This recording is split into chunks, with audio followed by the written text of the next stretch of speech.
Hello and welcome to another episode of the Arseholics. Thank you for tuning in. If you're watching on YouTube, as usual, please hit the thumbs up button if you enjoy the episode. And if you haven't already, subscribe. We appreciate the support. Thank you very much. So boys, Raj, Aaron and Niro, how are we doing?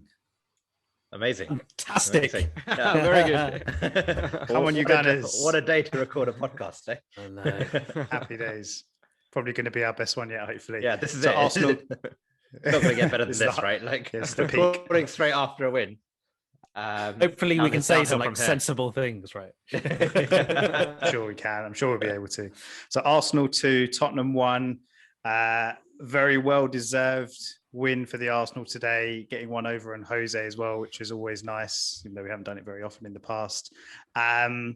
Let's go into the lineups really quickly. Well, I say really quickly, but with massive surprise, obviously, with what happened with Aubameyang being dropped to the bench for disciplinary reasons, apparently.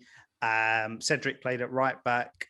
Smith Rowe was fit again, so back into the team ahead of Willian. And obviously Lacazette coming in for Aubameyang.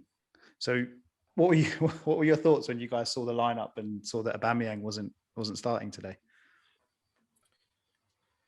I think I probably said a few swear words. And yeah, like I think before the match, right, I saw the stat and we were briefly discussing it that we had a fully fit squad.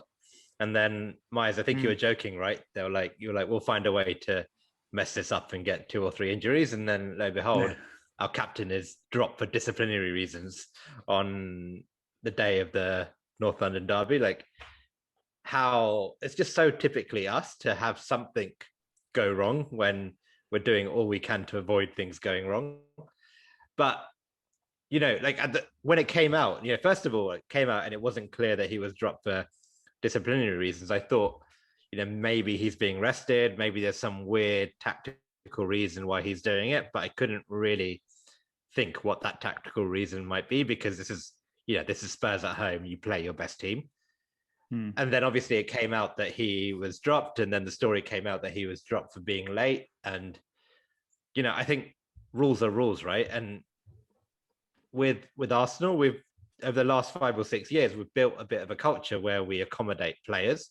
I know Ozil comes to mind specifically, where we say, look, we don't want you playing because either your attitude's not right or something's wrong, but because you're delivering on the pitch, we play you. And this is very easy to say because we won, right?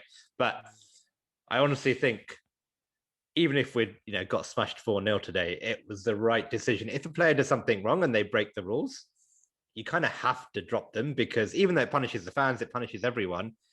It's the only way you get discipline and order. And we're a club that's historically been severely lacking discipline and order. 100% agree with that. And I think it goes to the match in general, when, quite often you analyze the match with the result in mind. And like, I guess you say, Aaron, and like, if we had lost, then people probably would have really criticized the decision. But fundamentally, I think it's important to just try and strip it back and say, irrespective of result, what was the right thing to do? And I think that definitely was, because there's all these younger players who, with the best will in the world, consciously or unconsciously, if they see their captain get away with it, what kind of impression is that leaving on them? And what I'd hope is, because apparently it is a case where he turned up late, so something as simple as that. I hope that he has turned around now at full time, especially, and just sort of put his hands up in the dressing room and said, I let everyone down by doing that. It was the right call by the manager. I think he needs to say something like that, if that is what's happened. Yeah, I think credit where credit due to Arteta. He's always, I think from day one, he's always had his sort of stamp on what he feels the right culture should be. And he's sort of taken her prisoners with that, especially after, with what's happened with like Guendouzi. And I think I completely agree with you guys. I think before it was sort of turning into a bit of a joke with the sort of culture at Arsenal. And, you heard stories about under the Wenger days, it was, Per Mertesacker was like, his right-hand man. He used to sort of go around collecting, fines and, and like when you hear those kind of stories, it was obviously at the time, it was like really funny, but then it also shows that it was more of a jokey culture where people, do get away with a lot of stuff. And I think today's call was a massive call, dropping your captain and arguably your best player against your biggest rivals. And I think that's a statement that Arteta made to the rest of all the players really, and the fans, that there's no special rule just because you're our top goal scorer or captain. You all have to do it my way. And as you've said, you've seen what the clear out in January, and people like Guendouzi going off on loan as well, that Arteta is trying to build this new culture and discipline. And I think a testament to that is that the players, like obviously Aubameyang is a popular sort of player in the team, and dropping him could have had a negative impact on everyone else who could have been a bit pissed off with his actions, or sided with Aubameyang. But the fact that they all came out and still played professionally is again testament to Arteta, that everyone else is sort of slowly buying into this sort of new disciplined culture. Yeah. Yeah, like you said, we've seen it a lot from Arteta. There's lots of examples of it, and I guess it's a case of it's the same rule applies to every single player, which is good, like you said, to ensure that discipline's there and being reintroduced into the club. Quite funny actually, because I saw a tweet earlier. I don't know if you guys saw this. So there's a guy who's taken a picture of Muswell Hill, traffic in Muswell Hill, and it looks like it's Aubameyang's car. And he said, if anyone is wondering why Aubameyang was disciplined for being late for the match today, this is him stuck in traffic at 12:04 p.m. in Muswell Hill. So I don't know what time the players have to get to the ground, or what the kind of schedule is, but I thought you were laughing at. I saw a different tweet after the game with what's his name, the North Korean leader, and they had sort of Arteta's face in there. Kim Jong-un, yeah, and they were like, Arteta's the new dictator. I think that was just I think Man United fans trying to hate on us. I think. Yeah. It's good, like you say, Nero. Like, I think a really important point is that clearly it was something that happened at last minute. And clearly, a player of his seniority and his style, there's not an obvious replacement. Like Laka doesn't offer the obvious replacement. So what was really remarkable, I found, was how connected we looked from kickoff.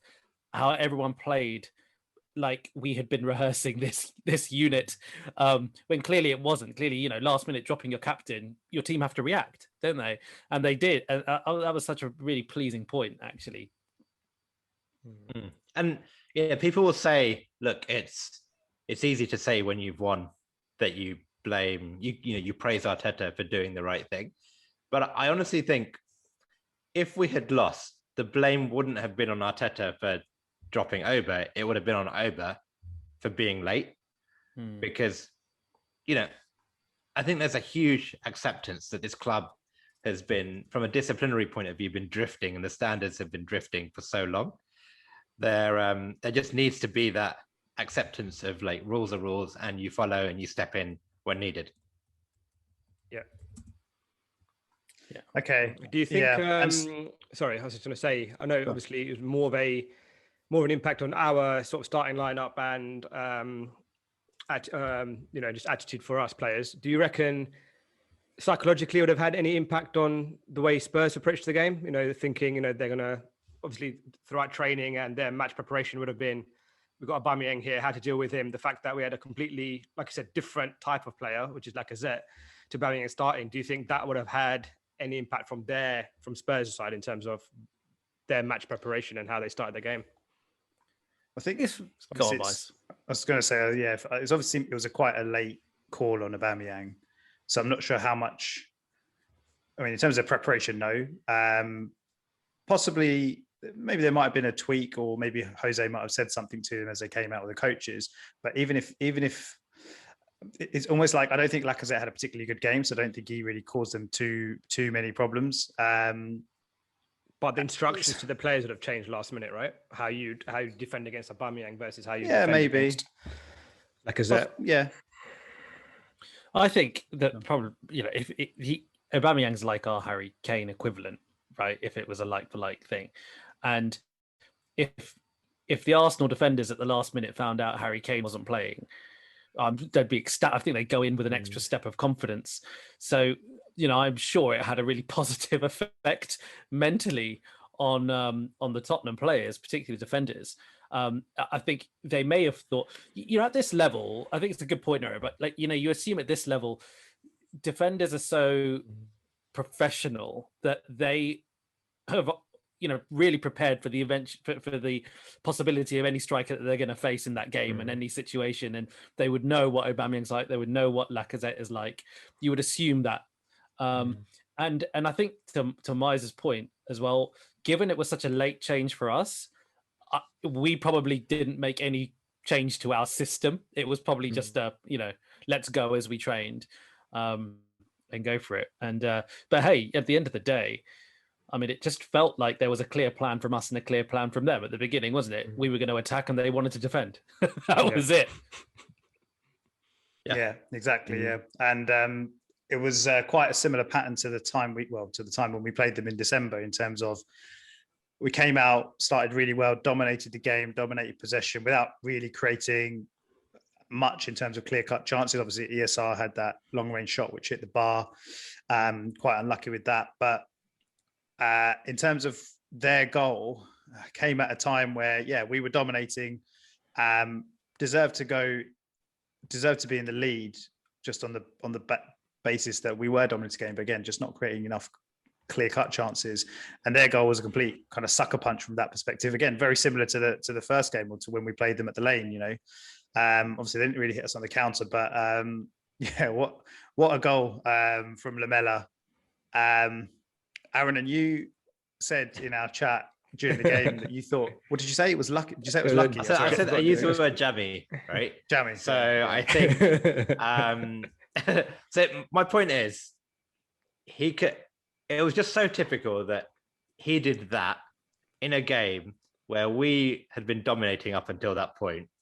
And, he managed to get it through Saka's legs and into the corner of the goal and beat Leno all at the same time. So, obviously, apparently he scored a similar goal like that. Was it in Europe a couple of months ago? It was a very, very good goal. Clearly skilled like that, yeah. And I can say this now because we won. It was a very good goal. The only thing, is when I looked over the goal, I looked at see, is there anything that any of our players could have done differently or better? From the time the ball came across to the diagonal to Reguilon's kind of pass across to, is there anything we could have done to stop those things? And honestly, that there's nothing I can fault any of our players. The only thing I suppose is that when Lamela got that ball, the only thing he could do is put it through Partey's legs, because I think it was Partey who was that guy, and the only way that it was going to go in was if it went through his legs. So I suppose the credit that I would give to Lamela then is the only way he was going to be able to possibly kick it through his legs is if he actually went with that motion, and the only place it could possibly go in was there. So I suppose from the perspective that it was completely intentional, like it was a completely intentional act by Lamela to do exactly what he did through the legs into that corner, I suppose, you probably have to turn around and go, well, that was just a sheer moment of brilliance. Yeah, it was an amazing goal, I think. It was very good. I mean, I think Jamie Redknapp at halftime said it was one of the greatest goals ever scored in the Premier League. Nah, he must not have seen a little bit. He must not have seen Bergkamp's goal against Newcastle. Yeah. So it was good, but it wasn't that good. It wasn't that good. It was a goal of the season, maybe. Probably goal of the season. Well, I mean, I would even go not ever, but this season. I would say it would be up there. It'd probably be a contender, but I'd probably say how many goals of the season do you actually remember over the number of Premier League years? The amount of goals that you remember as truly iconic goals are actually fairly few and far between. They tend to always be the team that wins. So it's like you remember the Rooney goal against City. You remember stuff like that, and it's usually in these iconic victories as well. I'd go as far to say, maybe look, this is biased, I don't think anyone will remember this goal in a few years, really, because they lost, right? Yeah, absolutely. I don't think it was that. It was amazing. It was awesome. I don't think. Yeah, I mean, every now and again there's a special goal that's scored, and then that's about it. Right? Yeah, the one I always think about is the Danny Rose goal, because they won.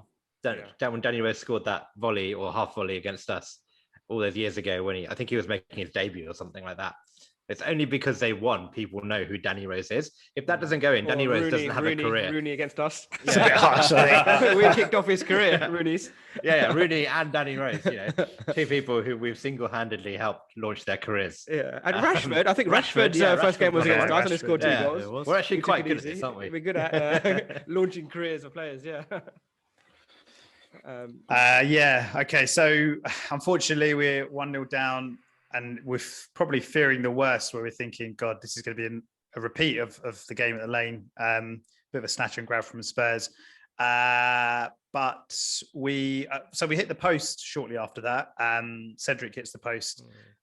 I thought which with was, that one. It was ESR hit before, right? ESR's hit the post. ESR hit the post first before the goal, okay. and then after. But Cedric, I thought there's no way he's getting to that ball. He did really well. I think it was more. Was it Lucas Moura, wasn't Moura, he? Like, yeah. I don't know how he got to the ball, but somehow he got there and he just launched it. So I was quite surprised he got to the ball in the first place, to be honest. But it was, it's just unlucky. Yeah, and it felt like it was going to be one of those days, even though it was in the first half. But then we scored at the perfect time.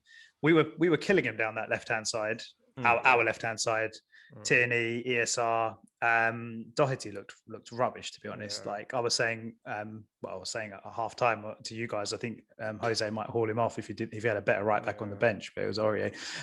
This is our option, but yeah, you said, doesn't it? It was probably the best half you've seen of Smith Rowe, wasn't it? I think it was you that said it. I think so, mate. And I said that for a number of reasons, and I have to give Arteta credit for this as well, because I think it was the way that he used ESR and ESR's confidence in doing the things that he was clearly told to do. Because firstly, ESR generally has been on the right or in the center, and this time he was on the left, right? So that in itself was interesting.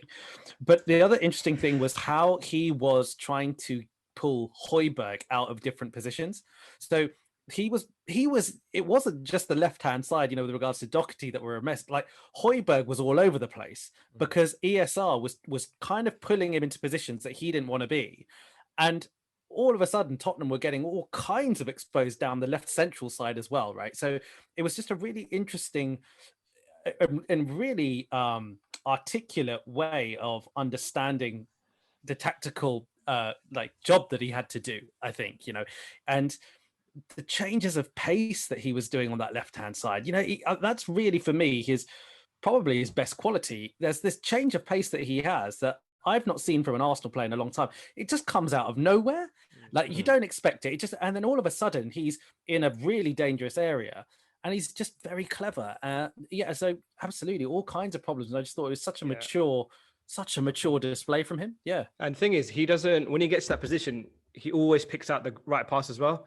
He's always I think both times when he did that move you just explained, one time he went to Laka, other time Laka let it go between his legs. But his end product is there's not a lot of players will get to that position and then just whack it in and hope for the best. But it looks like even before he does the cross, he knows where his man is before he passes the ball. So he's very, very intelligent as well. He's sort of one step ahead. Yeah, I really like the way we've set up that behind the striker three. We've got Saka, Erdegaard, and ESR. You've got three very gifted, ball playing players who can play a pass, but also run with the ball and interchange quite a lot.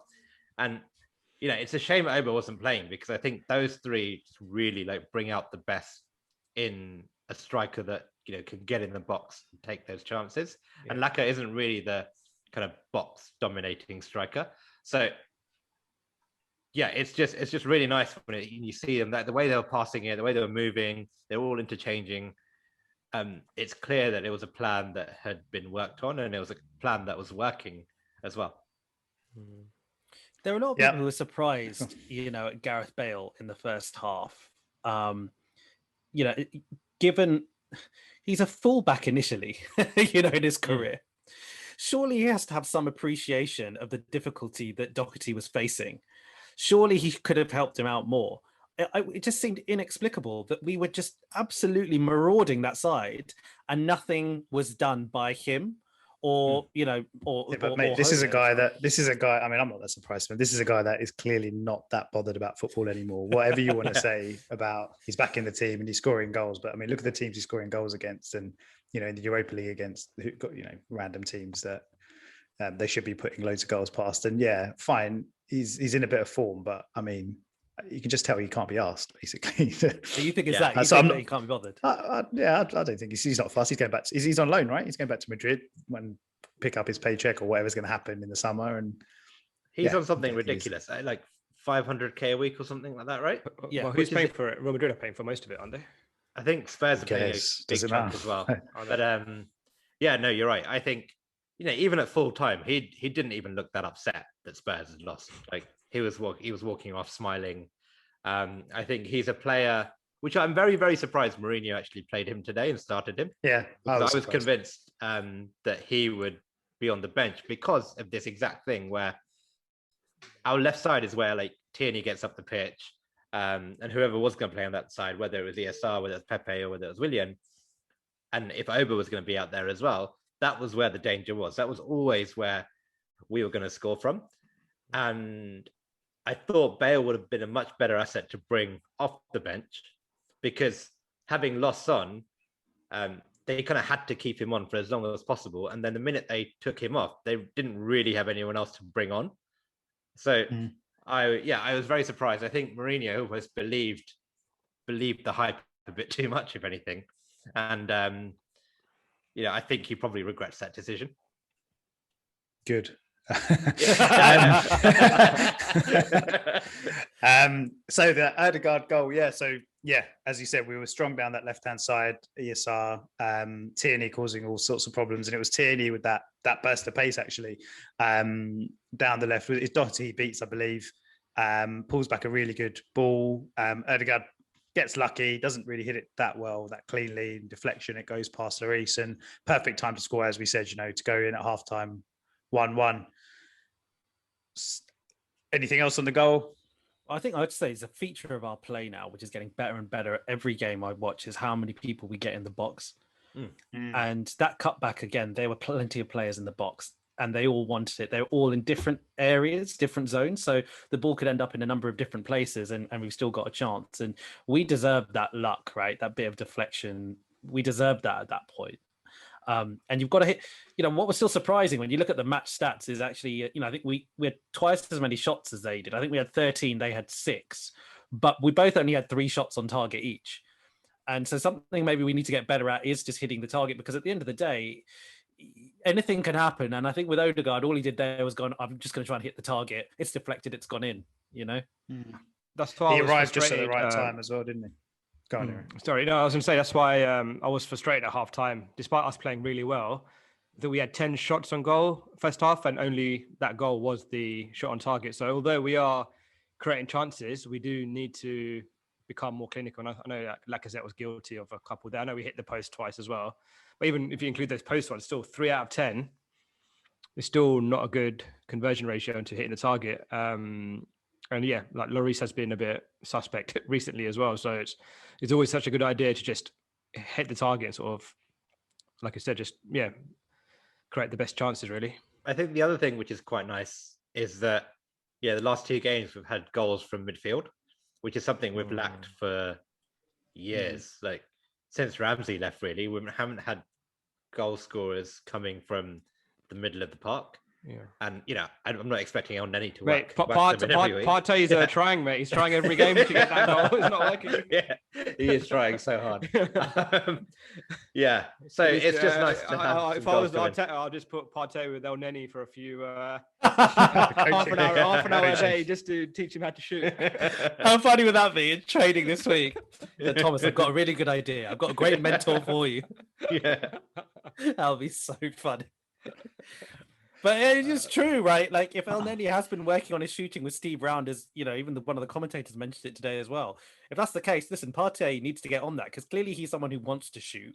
Yeah. And he gets into good positions to shoot. Yeah, he drives forward really well. He sets the chance up for himself, doesn't he? So if he can, learn that element a bit more from El Neni, he'll be perfect. Yeah. Someone on Twitter said something about like it just looks like it's like he's picking the wrong golf club every time, right? Yeah, he's not even close to the goal. Like, it's not even like exactly. He's hitting the post. He's getting nowhere near with these shots. But one's going to go in top bin soon, hopefully. So we go. That's not going to happen, yeah. Yes. Yeah. Smith so we're going. Sorry. Yeah, go on. So I was just going to say, so we're going halftime 1-1. Halftime sub. So Saka had to come off. I thought it was definitely an injury. I thought there's absolutely no way he's coming off for any tactical reasons.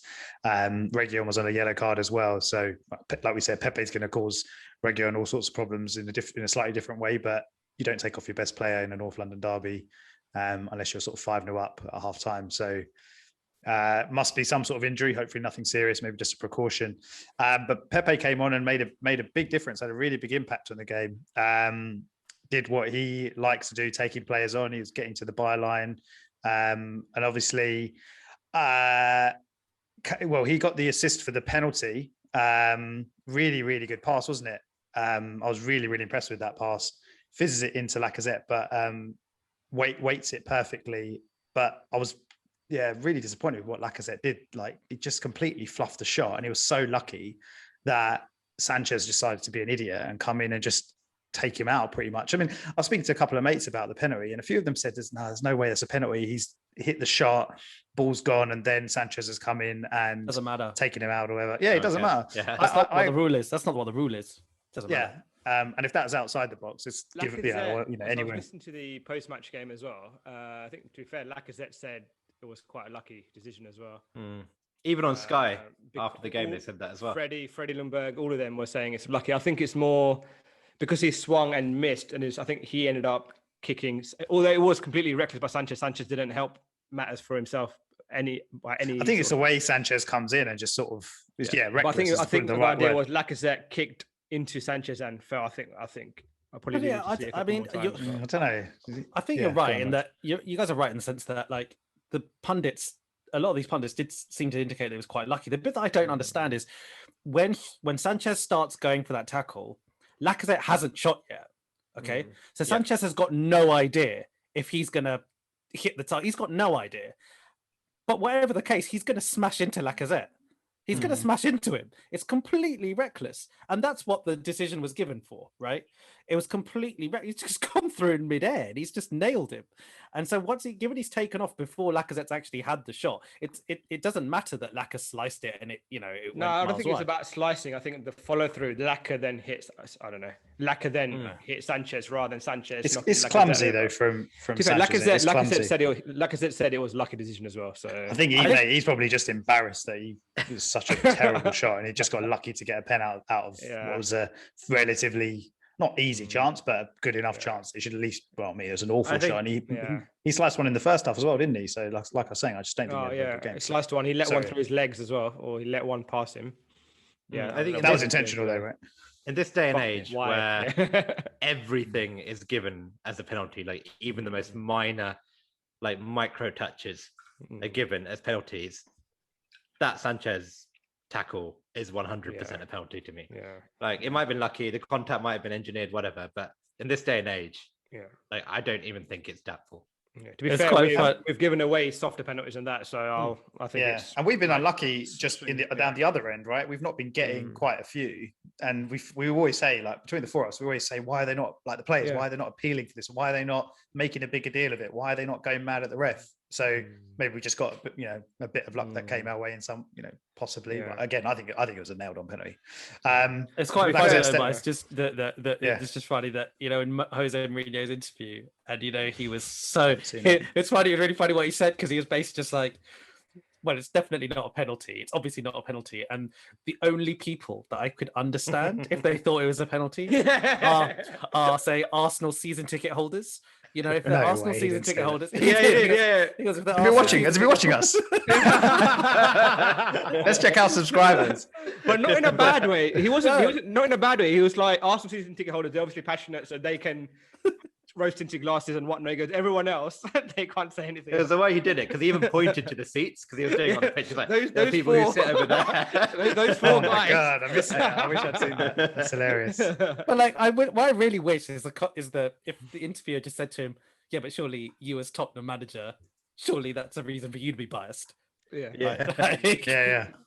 one's going to question him, though, are they?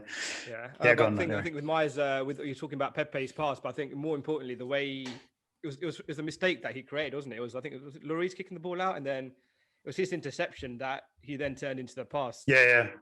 So that was like good sort of awareness by Pepe. So is that you praising him? Credit where credit's due. You don't even reluctantly. It wasn't elite. It wasn't I want him to be good. Sorry? It was an elite pass. Yeah, it was a really good good interception, pass, because he was back. I think it was facing the back as well. So he turned, got the ball, and then straight away without thinking, he just played the ball. So it's Yeah, I thought Pepe was good all game since he came off second half. I mean, he's not Saka, but he made some really good runs. He played in players. He got played in a few times and was efficient with the ball. So yeah, if he carries that on, yeah, it certainly looks like at least over the last month or two, he's certainly turned a bit of a corner. Yeah, it's also an area of his game that you don't expect, because I think when we expect Pepe to do really great things, they usually involve dribbling and shooting. But that was a eye of the needle type. So much vision needs to be involved in even spotting that, let alone executing it. And then when you execute it to absolute perfection, that's not something, that's an Ozil style pass, or in this new era, that's more of a Odegaard thing. But we don't expect that from Pepe, right? That's a feature of his game that we don't expect. Yes. So we come. Sorry. So I was going to say. So the last sort of 15 minutes or so were kind of a bit mental, and from the point that Lamela gets sent off for his second yellow, we seemed to struggle a bit, didn't we? Or Spurs seemed to turn it on, I guess you could say. Combination of the two. So even though they were down a man, they dominated possession, came back into the game. They scored a goal that was given offside rightfully, but I thought when that one went in, that was Kane's standard North London derby goal that he always gets. But and then the last couple of minutes, I think it was literally right before the 90th minute. So they had the free kick, from Partey gives that free kick away, I think just on the edge of the box, and Kane hits that free kick, low, goes around the wall, hits the post, comes back out. I think it's Sissoko, is it? Who then kind of hits a Sanchez, possibly, was it? Yeah. Was it Sanchez? Sorry, I'm not sure who it was. It was Sanchez. Hits the shot, and Gabriel sort of in the right place is just able to get his head in front of it and blocks it. It was quite poor from Leno in terms of his positioning and his footwork, I thought. He does that thing that keepers seem to do sometimes when they can't see the ball from behind the wall, where he takes a step the wrong way just as the take of the free kick's about to take it, sort of trying to second guess where it's going to go, and leaves himself completely exposed on the other side. And obviously really, really lucky that it's not a couple of inches inside the post, and then we go 2-2 with probably Spurs on top and a really, really nervy last few minutes. Yeah, we were really, really, really bad for those last 15 minutes. And I'm glad both Lacazette and Arteta both pointed it out in their post-match interviews. It was one of the first things they said was that our game management for those last 15 minutes were just terrible. Like, I'm not sure what happened. I'm not sure if we were just we didn't have the guts to we were worried they were going to come back into it, or if Spurs really, I don't think Spurs really went for it in our best to help them score, put it that way. Maybe I think psychology of always when you lose 10, when you go down to 10 men, it's for both teams, it changes the psychology of the game completely. From Spurs' point of view, they probably, when it was 2-1 with 11v11, they probably thought, we could still keep, don't take the breaks off yet. We can still, we can get back into this game, still defend, still whatever. I think when they went down to sort of 10 men, they probably thought, okay, now we've got absolutely nothing to lose now. We're already down to 10 men. We just have to absolutely throw everything at Arsenal. And we just, the pressure, you could see the pressure was getting to the players big time. Even, like you said, Aaron, in the post-match interview, I think they asked Arteta, is it a sign of good things that you guys held out, or was it more just luck? And he goes, nah, it was pure luck. Like, it wasn't even that we managed it well. Like, he was first to admit that we were terrible. But I think that's just, we're on a journey here, right? I think that's probably the next thing. This game management is, we've seen so much improvements in other areas. It's just one of our weaknesses, which we'll have to sort of improve on going forward. Spurs were really bad though, weren't they? Just for not the first 75 minutes or so, they were really disappointing. I know that it's the Jose way, and it was successful for them when we played them earlier in the season, but they offered so little. And I was quite surprised at that, to be honest. And I guess that last 10 or 15 minutes, 10 minutes probably, that spell was always going to come at some point in the game. And if we were 2-1 up, I feel like we kind of invited that pressure on a little bit as well. We've got Raj back. Raj, I think you were trying to say something, mate. Sorry. I was. The gods didn't want me to say it, clearly.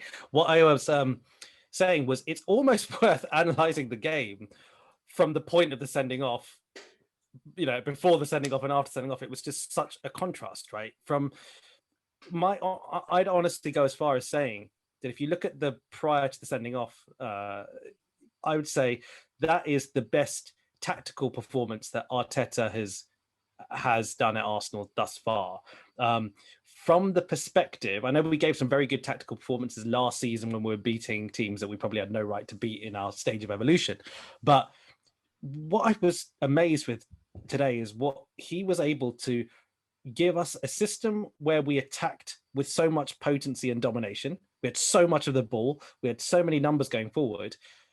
And we were never, ever exposed on the counter. We were getting players back in the exact positions they needed to be to stop that counter.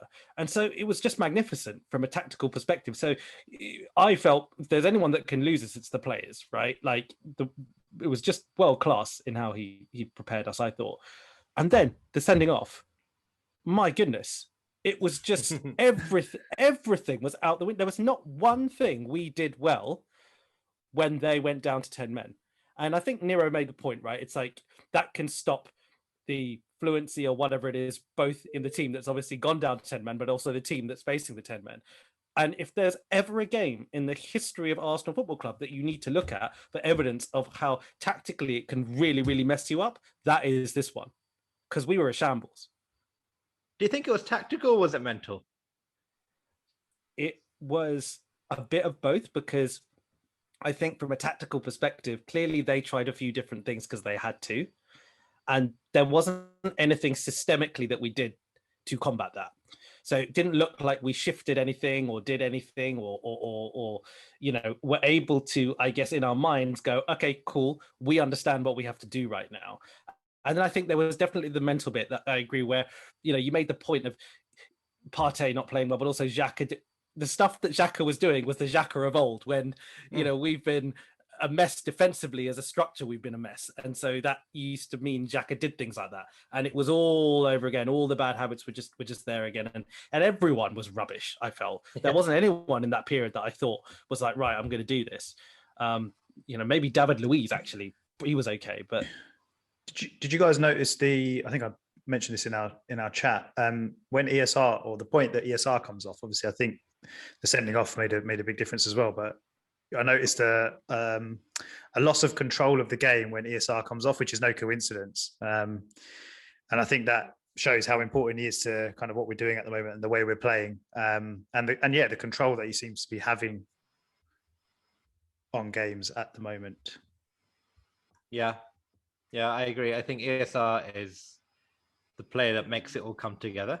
We've seen it before. We've got a little bit of redundancy now that we've got Odegaard on the pitch as well. But, we started the game with Odegaard, Saka and ESR, and we finished with just Odegaard on the pitch. I don't think Odegaard came off at all. But, you lose two really good ball-playing players. And I know, Willian is supposed to be this ball-playing player, but I don't think he's anywhere near as good as ESR. And Pepe is great, but he's not the type of player to help you build up possession. So naturally, some of that will cost us. But I think Arteta said something really interesting on a quote in his press conference, was that he was like, when you are winning and you have 10 men, you don't play the game in your half, you play the game in your opposition's half. And you play 50, 60 passes. You don't let them play 50, 60 passes. So clearly something went very wrong there. I honestly think they were just terrified of losing the game, because the mentality shift became, went from, this is a game we've done really well to win, to when after 75 minutes, it became, this is a game we can't lose, or we can't even draw. And they were just so afraid. And I'm so glad we managed to get through it, because I think the mental damage it would have done if Spurs had scored, I think it potentially could have just ended our season, mentally anyway. Yeah. How could Arteta address this issue? What is the best way of addressing this issue? because obviously it's not something you can do on the training pitch if it's a mentality thing. How does he get the players tell them to stay calm in this situation? Obviously, like today, it wasn't the most, it wasn't the best 15 minutes, but can he use that and say, we still got through it, we didn't concede, you guys are better than you think you are? Is it, self-confidence thing that they thought they want to throw it away? Like, what would you do if you are Arteta? I was going to say buy new players. Yeah, but like you said, all 11, like it wasn't just 3 or 4, right? At that stage, all 11 went, mentality just dropped, isn't it? It's not a plan. I think it's what Aaron has said, really. The fact that we got through it, albeit maybe by the skin of our teeth with that last minute Harry Kane hitting the post and blocking one off the line. The fact that we got through, I think that is what is going to help build that strength, that mental strength, and build a stronger mentality. I don't know how you necessarily train that, but I think they'll come out of this game a lot more stronger. I think they'll come out feeling like they can be resilient when kind of backs against the wall against a pretty decent team going forward, and they were able to hold out. I think the thing that we're more guilty of, and we've seen it in the last few games, is causing our own problems and making our own mistakes. We haven't really been in the position where we've been holding on to 2-1 leads that much this season. So I think it's just something that will build, hopefully builds, as we go through our progression as a team under Arteta, and hopefully are leading games more often where we have to hold on to leads, as opposed to what we've had for the season so far. So I think it's just something that you build as a team, that you start to trust, in terms of the players, they'll start to trust each other a bit more every time they kind of go through this sort of experience. I also noticed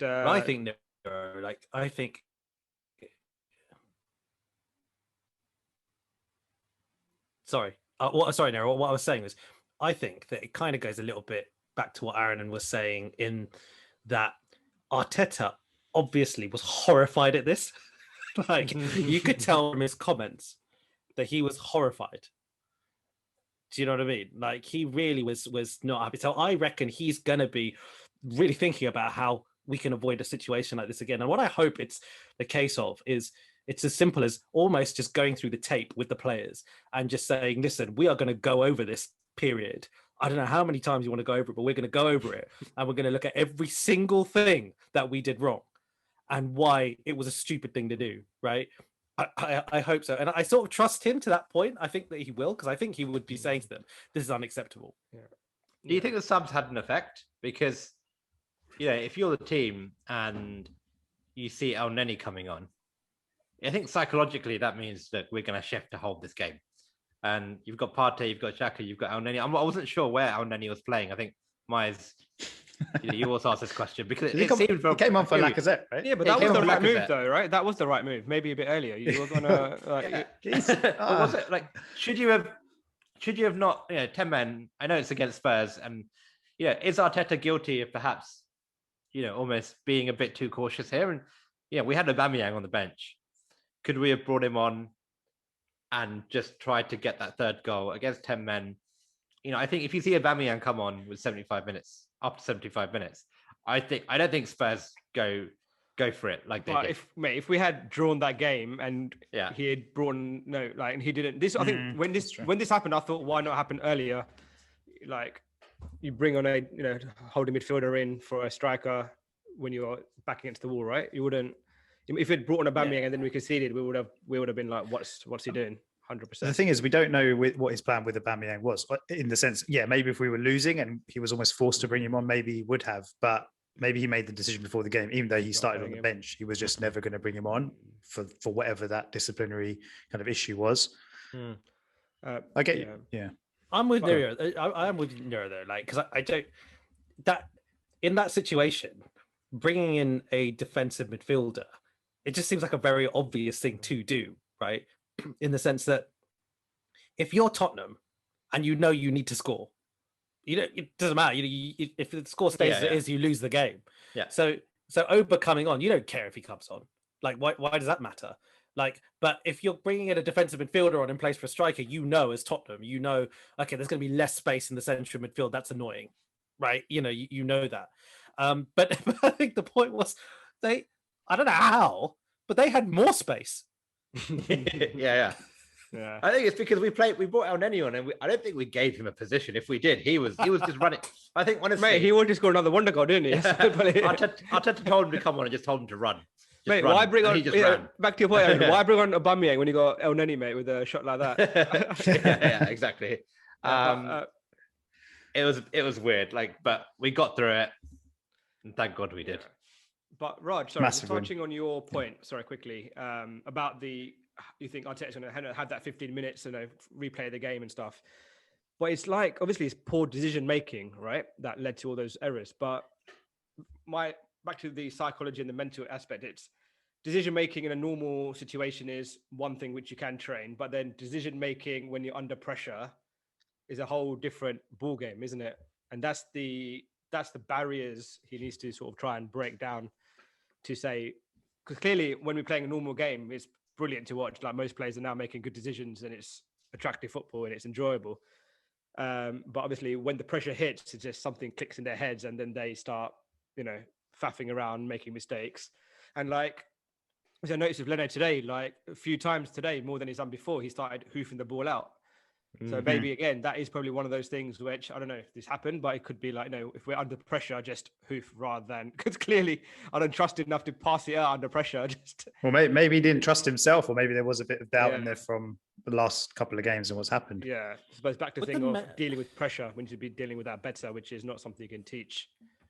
But there's a cricket kind of similarity which you can make here, Nero, right? Isn't it? Because whenever they talk about batsmen who, for example, are under immense pressure and they're not necessarily playing well, they always say, trust the process and trust the training and trust the things that you've been working on and go back to those things.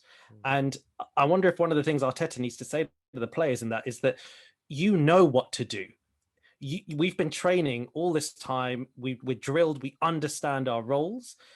I understand that you're afraid to lose, but have faith in that process. Have faith in how we've prepared and keep doing the things that we are prepared to do. Don't suddenly lose faith in those things.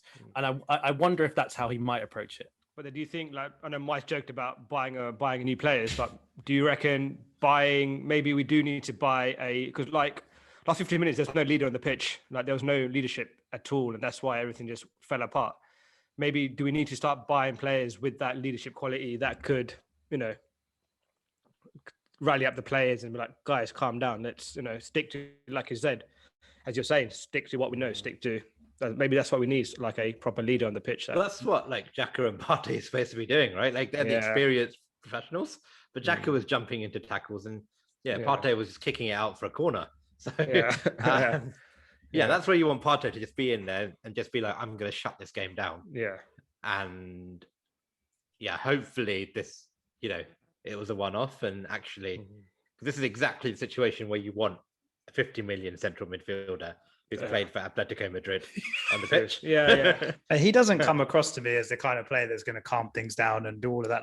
He seems very much opposite. Partey. I agree. I think he's a quality player, and you can see it as soon as he came into the team. You could see his qualities, right? But even today, and he did it. It might have been the Olympiacos game. I can't remember, but he's obviously capable. He's so comfortable on the ball in the middle of the park, and he comes under pressure and he comes out with the ball. But then even today, he did it where it was an example where he took it past one of the Spurs central midfield players, and he had a couple of options of passes, but then he tried to take it around someone else and they dispossessed him. And he's always taking that risk, and sometimes it pays off. Was it I can't remember which Burnley when he does Burnley, the 1-2 with Xhaka. Burnley, right? But sometimes it doesn't, and he doesn't seem like the player that's going to give us that assurance that we need, especially in situations like the last 10 minutes today. Even Aubameyang, obviously he's a captain, but as you're saying, it doesn't seem like he's like a jokey kind of player. He's not like the Vieira, right? That kind of player that will be getting pissed off with the players shouting at them, telling them to fix up. There's not really anyone in our team like that, is there? Would you say maybe Tierney? Right? Tierney, I can imagine him. But sorry, what was that? Yeah, I completely agree. Yeah, apart from Tierney, maybe there's no one else that could actually I think That's what we Leno need. comes across a little bit like that to me. I think Leno does just come across quite assured in that way. I wonder. I guess the thing is, But you Nero, need like, someone on the pitch, though, don't you? As in yeah, outfield to be going around just shouting everyone.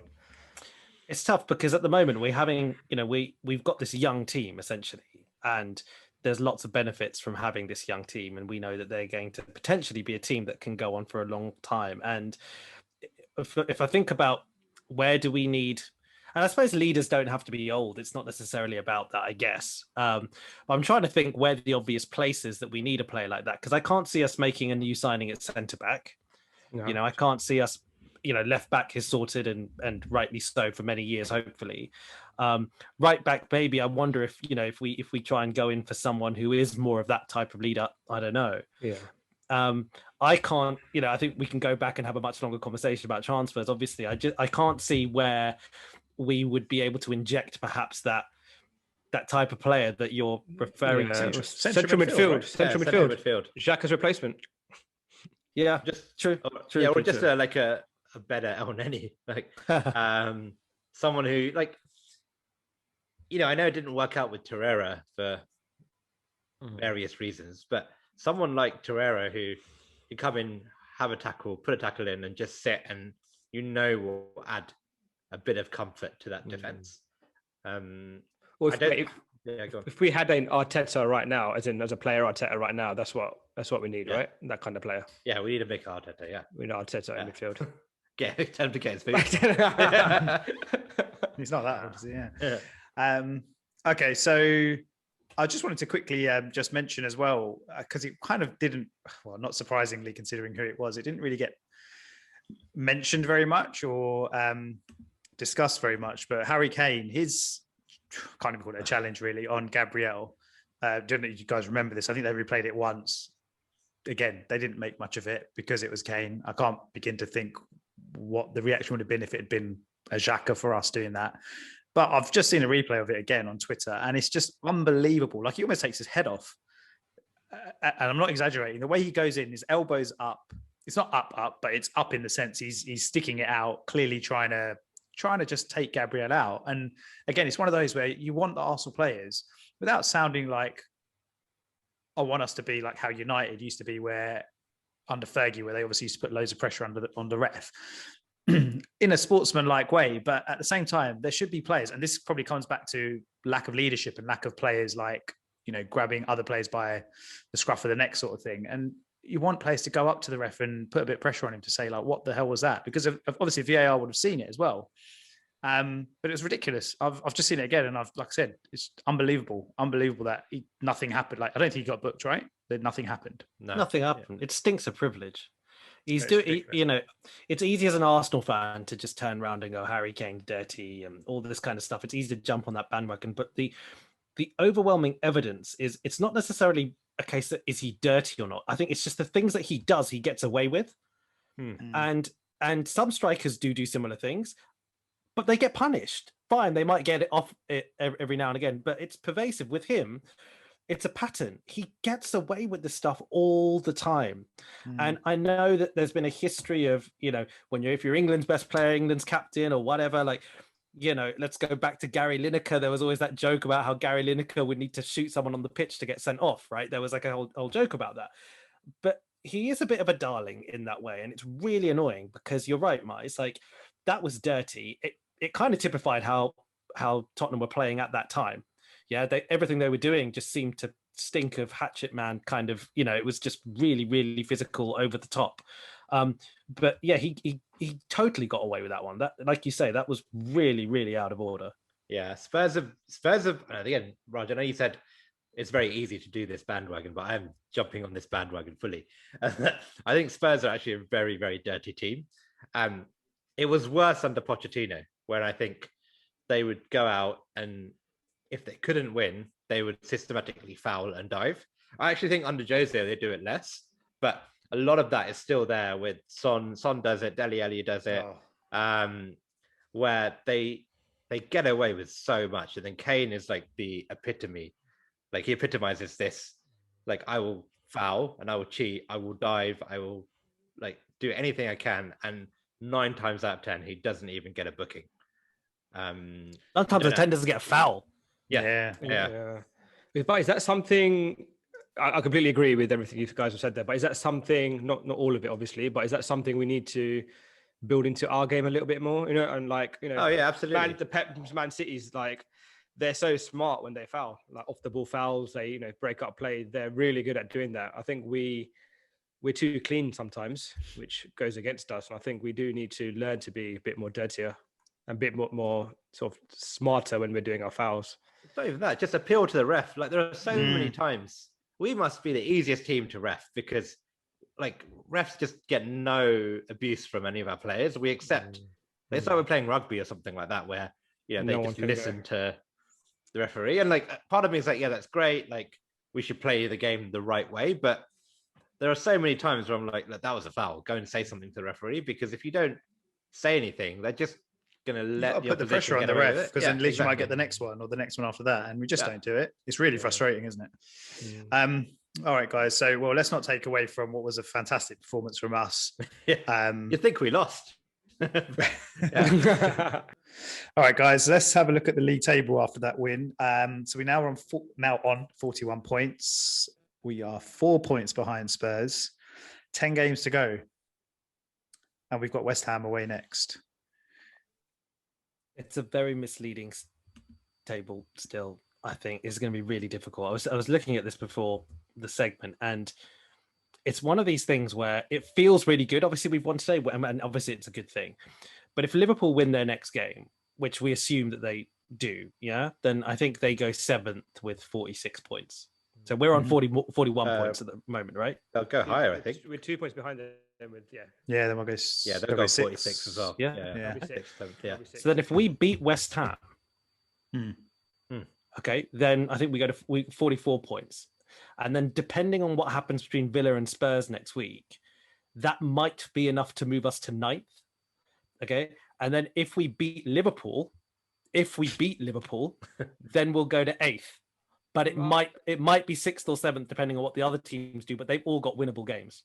But you're making a massive assumption that we're going to string together 2 wins. Oh no, this is my point. This is my point. We're definitely losing next game. We can't win 2 games in a row. No, this is exactly my point, though. This is what I'm sort of saying. Is we might be Liverpool because we'll lose to West Ham. Then we might be Liverpool. That's how it works. Yeah, my point is, even if we win, even if we beat West Ham and we beat Liverpool, the best case scenario, if other teams all lose their other games, is we go 6th or 7th in the best case scenario. But even if we win those 2 games, we may only go 8th. That's what I'm saying. Yeah, but we'll be a lot. So if we just get Spurs. We're talking about the league table. I think the question is not. I wasn't saying we're going to be second in a few weeks or whatever. But I was just I'm saying this is we've caught up on Spurs by another 3 points. To be fair, that's all I care about. I think I was going to come up on Spurs this season, mate. That's all. It would be nice after the last few years. Okay, I mean, like you said, it's so congested and so tight. It's very hard to see what's going to happen. We've got a bit of a cushion on Palace now in 11th, which is nice. 4 points in the game in hand, so maybe that 10th place. I think the top 10 is now. 10 top half and bottom half is quite clear now. So I think we made it. We made it, guys. We made it. We're not going down. Yeah. No, I think the annoying thing is Chelsea have, like, with Tuchel, have obviously found form and have learned how to defend, and they're putting together results. And there's a bit of a gap. Like there's 3 points. Although West Ham have got a game in hand between. If we win our game in hand, so I'm just going to say I'm not saying we're going to catch them. We're not. We're 8 points behind Chelsea. Obviously, it's so late in the season. Like I said, we're not going to catch them. But the gap isn't huge to Chelsea. Chelsea are on form. That's the thing. Whereas everyone else is being inconsistent. Chelsea are. No, that's what I'm saying. So they've been on form since Tuchel came. It's been a couple of months or however long it is. Yeah. But they're not massively in front of us. Obviously, they didn't have a great start to the season, hence why Lampard got sacked. But I think it's positive, really, guys. Like not just that we won today, but I think we've been generally results have just been getting better. Performances have been getting better. We've started scoring goals. I think there's quite a lot to look forward to for the rest of the season. Yeah, I'm certainly looking up and no longer looking at the teams below us. I think 5th is realistically as high as we can really get. I think Chelsea are probably a bit too far ahead and on too good of a run, and they don't really look like slowing down. But West Ham, Everton, Tottenham, Liverpool, Villa Yeah, None Villa. of them have We've been caught able up Villa pretty much, and their last three is draw, lose. So I think Villa. I'm not afraid of Villa. Villa have got Spurs next. Yeah. Yeah, we should be actually. That'll be a good game. Hopefully they draw. Yeah, draw will be good, or Villa win. Yeah. Liverpool. Yeah, you don't know what to predict Liverpool, but they seem to be going the wrong way as well. I completely agree with Aaron. I think fifth is the best we can hope for. So we're not finishing fourth anymore, anyway.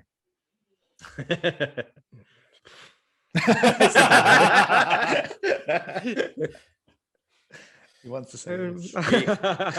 Let a man dream. Is this let Chelsea? A man dream. Yeah.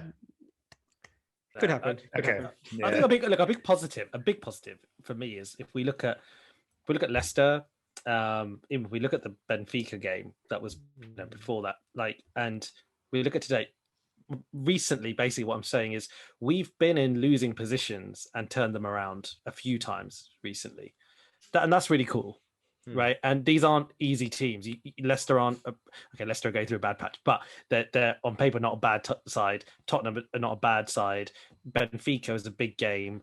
Olympiacos, we navigated a difficult period, and we got the win. I think the character in the team is getting better, and I think the way that we're finding solutions to win games is giving me a lot of encouragement. Leicester's lost 1 in 5, and that's because of us. So they're pretty good form as well. What surprised me though is between the last 3 Premiership results, I thought we would struggle against Leicester and struggle against Spurs because we played away in Greece both a few days before.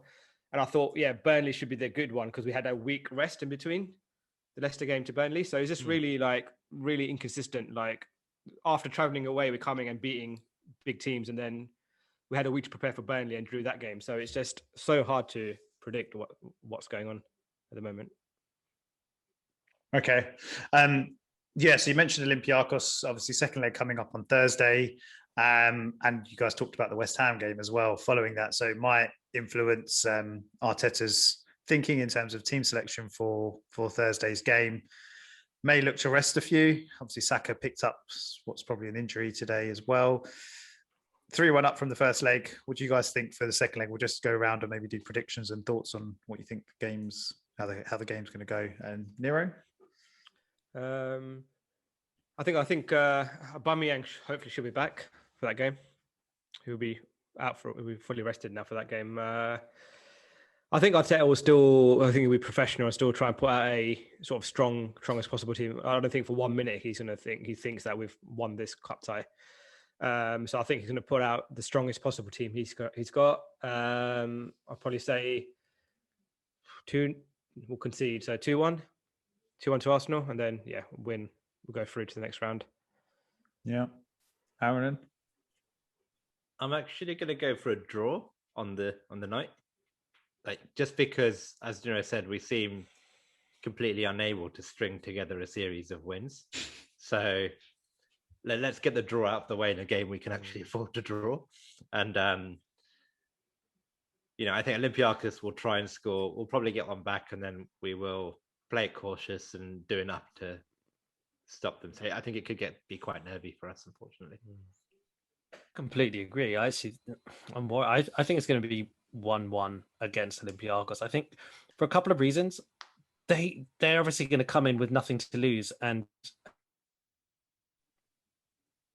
that basis, and then with us, we've just come off a lot of adrenaline from this derby, and we've come off that the good win in the first leg.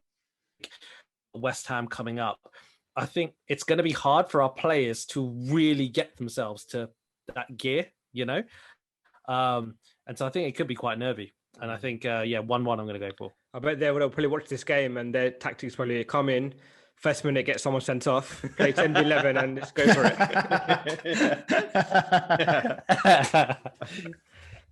Okay, I'm going to go bit more optimistic, actually. I'm going to say 3-1, so repeat of the first leg. I think that he's going to change it up a little bit, like you said, Nero. It's not given, obviously.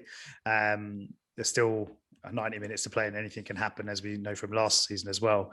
But I think you've got players now. He's got the whole squad playing well in terms of form. And I think he's got options now where you bring someone like Pepe and you bring Willian in, and other options where even, at fullback, there's options there, or right back, where he can swap it out and those players can come in and he can sort of trust them to do a job and cause Olympiacos problems. And I think we were a lot better than them in the first leg. We dominated them, and I think it'll be much of the same in the second. And I think, I'll go for a comfortable 3-1 win. Cool. Nice. Okay, guys. Well, brilliant. Happy days. Thanks, guys, for tuning in. We're all happy gooners tonight. And we'll see you next time. Again, if you're watching on YouTube, we'd really, really appreciate hitting the thumbs up button. It really helps support the channel. And we hope you enjoyed it. We'll see you end of the week for a review of the Olympiacos game. Thank you very much. Nice one, guys.